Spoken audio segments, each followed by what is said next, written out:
Josiah reigned the southern kingdom of Judah. When we read the book of Kings from the Bible, there are only a few good kings throughout the whole history of Judah and Israel. King Josiah was one of them. He was told to be right in the eyes of the Lord and followed completely the ways of David. But there were many great powers that raided Judah and Israel. King Josiah and his country were always in danger. In Josiah's time, the word of the Lord came to Jeremiah, son of Hilkiah, one of the priests at Anathoth, in the territory of Benjamin. God told Jeremiah, "Before I formed you in the womb, I knew you. Before you were born, I appointed you as a prophet to the nations." Jeremiah replied, "I do not know how to speak. I am too young." But the Lord said to him, "Do not be afraid of them, for I am with you.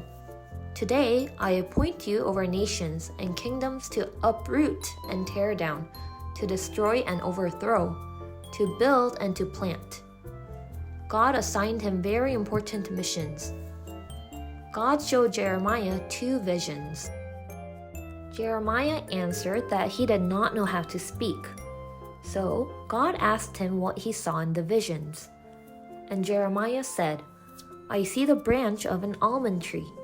The Lord said, "You have seen correctly.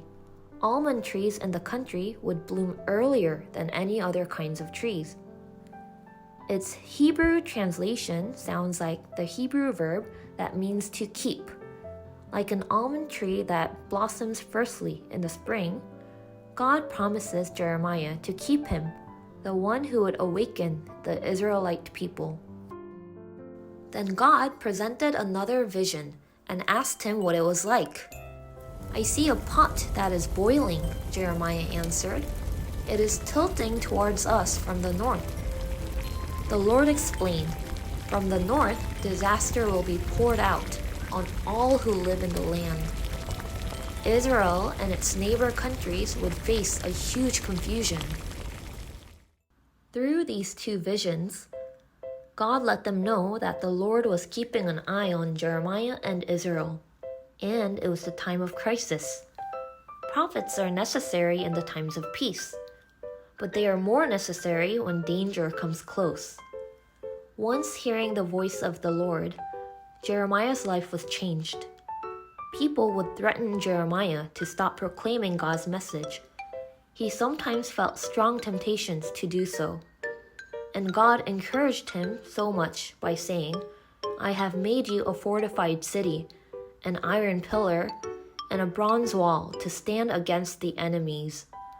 I will be with you. Don't be afraid." It was an amazing comfort of grace to Jeremiah the prophet.